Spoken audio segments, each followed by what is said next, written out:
নমস্কার। আজকে হচ্ছে ইন্টারন্যাশনাল ডান্স ডে। আজকে 29 এপ্রিল 2024 ইন্টারন্যাশনাল ডান্স ডে। তো নাচ আমাদের মানসিক স্বাস্থ্যকে কিভাবে প্রভাবিত করে? দেখুন, নাচ আসলে কিন্তু একটি এক্সারসাইজ। তো এক্সারসাইজের মাধ্যমে আমরা যা যা উপকারিতা পাই, নাচের মাধ্যমে সেগুলো পাই। এছাড়াও কিন্তু নাচের আরো কিছু উপকারিতা রয়েছে। যেরকম রেগুলার নাচলে শরীর, মন, মাথা সবকিছু একটা সুন্দর কোঅর্ডিনেশন তৈরি হয়, ব্যালেন্স তৈরি হয়। নাচলে মুড কিছুটা হলেও উন্নতি হয়।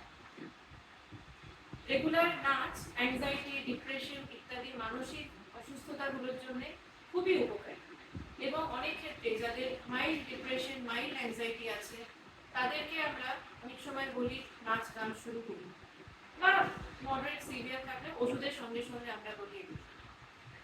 নাচ দিয়ে আমাদের মাথার অ্যাক্টিভিটি বাড়ে এবং স্বাভাবিকভাবে নাচ কিন্তু ডিমেনশিয়ার জন্য একটি প্রোটেক্টিভ ফ্যাক্টর। তো এইসব কারণেই নাচ আমাদের মেন্টাল হেলথকে যথেষ্ট পজিটিভলি প্রভাবিত করে। এইবারে আসুন, তাহলে আমাদের কি করা উচিত? সবার প্রথমে আমি বলবো, যদি সম্ভব হয় নিশ্চয়ই একটা নাচের স্কুলে জয়েন করুন, কারণ সেখানে এই উপকারিতাগুলোর সাথে সাথে অনেক লোকজনের সাথে মেলামেশার সুযোগ কিন্তু আসবে। সেটা যথেষ্ট ভালো লাগার।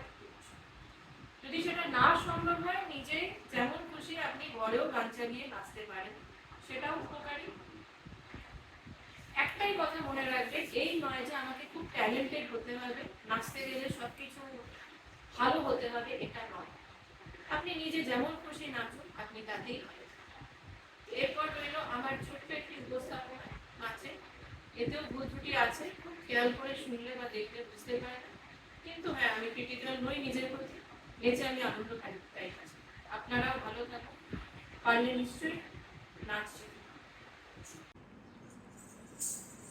1 2 3 4 5 1 2 3 4 5 1 2 3 4 5 1 2 3 4 5 1 2 3 4 5 1 2 3 4 5 1 2 3 4 5 1 2 3 4 5 1 2 3 4 1 2 3 4 5 1 2 3 4 1 2 3 4 5 1 2 3 4 1 2 3 4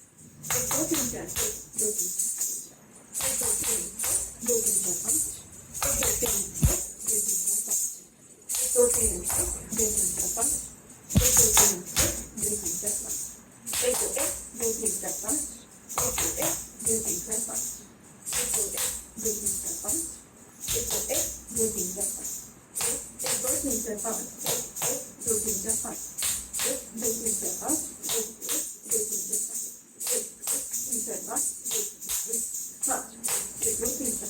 1 2 3 4 5 1 2 3 4 5 1 2 3 4 5 1 2 3 4 5 1 2 3 4 5 1 2 3 4 5 Three.